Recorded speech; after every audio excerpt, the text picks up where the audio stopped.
Good evening বন্ধুরা, আজ আপনাদের সামনে নিয়ে এসেছি সবার প্রিয় লাউ চিংড়ি রেসিপি।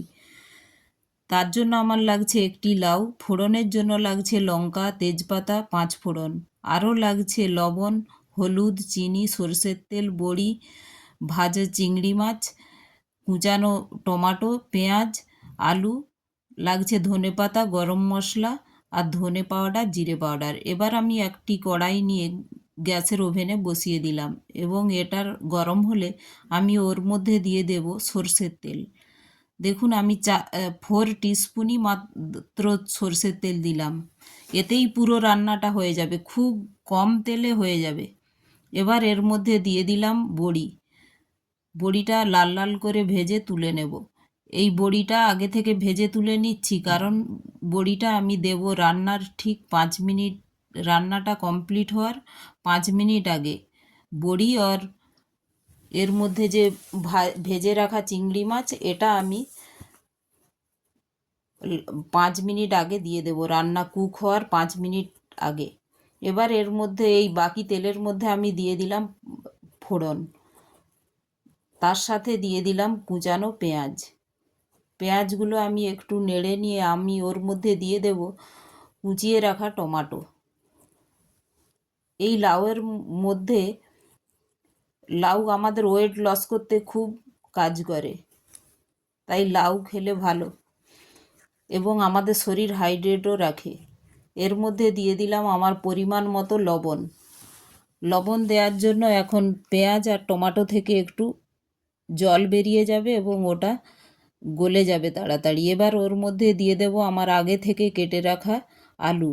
আলু আর টমেটো নাড়তে থাকবো। এটা প্রেসার কমাতেও আবার সাহায্য করে, যাদের হাই প্রেসার তাদের খেলে খুব উপকার এটা। এর মধ্যে দিয়ে দিলাম হলুদ গুঁড়ো আর 1 চামচ ধনে গুঁড়ো, 1 চামচ জিরে গুঁড়ো। এবার মশলাটা দিয়ে নেড়ে আমি ঢেকে দিলাম। ঢেকে আমি একটু ওয়েট করব এবং তার মধ্যে দিয়ে দেব আমার আগে থেকে কেটে রাখা লাউয়ের টুকরোগুলো।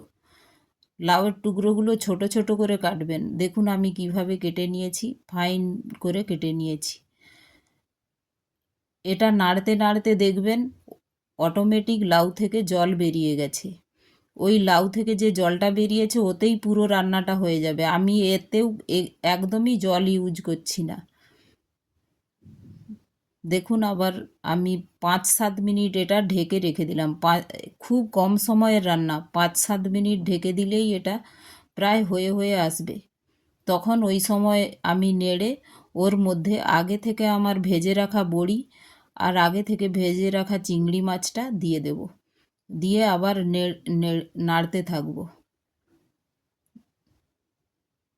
দিয়ে দিলাম। খেতে খুব ভালো হয় এটা, সব বাঙালি বাড়িতেই এটা হয়ে থাকে।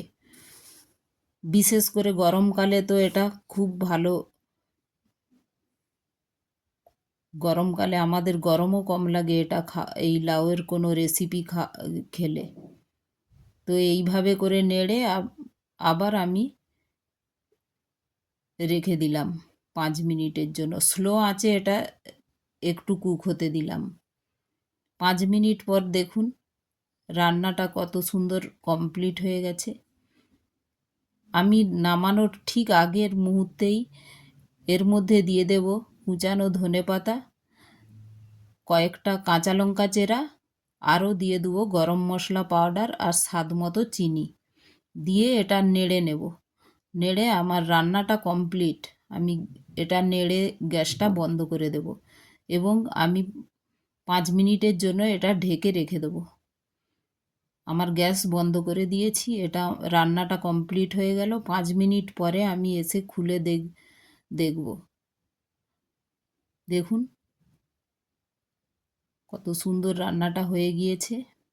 এবার আমি এটা একটা বাউলের মধ্যে তুলে নেব। আপনারা অবশ্যই এটা বাড়িতে বানিয়ে খাবেন। এটা এখনও হলে মনে হয় 1 থালা গরম ভাত খেয়ে নেব। Thank you.